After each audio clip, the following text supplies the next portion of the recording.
So coming to the whole question of handling success, there are some people, their head gets swell and they lose the focus.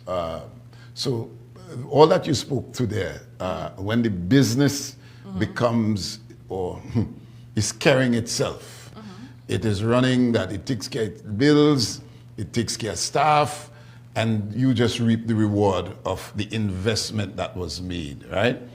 But in some cases, there are those who don't know how to handle success.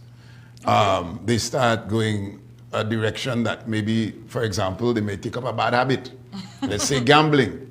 And all the profits goes down there and staff start to complain and the business starts to fall as a result of not being able to manage this overwhelming success. Let's speak to when that happens, what happens. Well, I guess the first step in that would be awareness. You need to be aware that you have a problem. You need to be open to accept the fact that you have a problem. I guess it's like an addict. You need to go through these steps. You need to be able to accept. You need to be able to understand. You need to have a board or a group of people that could hold you accountable. So it could be like, Crystal, you're making problems, you're doing this, you're doing that, the profit line has gone down because of X, Y, Z, and changes need to be made.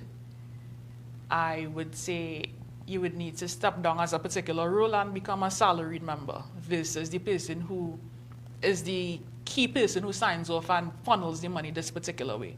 You would need to change your position in your own business. It happens. I have personally seen it happen within the last 6 months in a company. Right? The owner, he traveled a lot using the business expenses. I'm talking Dubai, India, several times a year. He's going back and forth, dipping into the business. In the end, bankruptcy. You see? And it wasn't, the business was growing, but it wasn't really profitable to handle the level of fame that he was soaring at. And he would have benefited in having a board that could check him and say, well, okay, this month, 10,000 US is your salary and this is what you could spend. And this is what you have access to. And it's being managed for him. But there are those who would say, you can't tell me, this is my business, I started some ground up, and you are telling, but what the safeguarding is, and which is necessary for business people to put in place, that you don't fall prey to your habits. And once there is that level of, how do you come to a place to recognize that you yourself, as much as you started the business, can destroy, if that fella continue down the way, the business eventually is going to fold.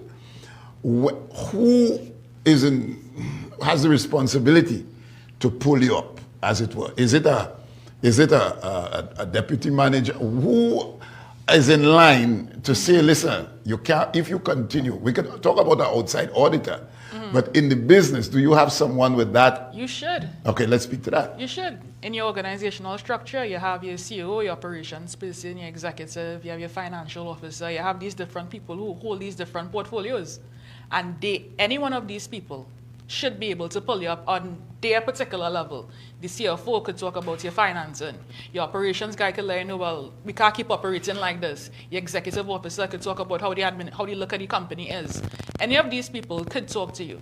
When do you have those meetings? Now, let's say that, take that away, bad habit and so on. It could be ad hoc.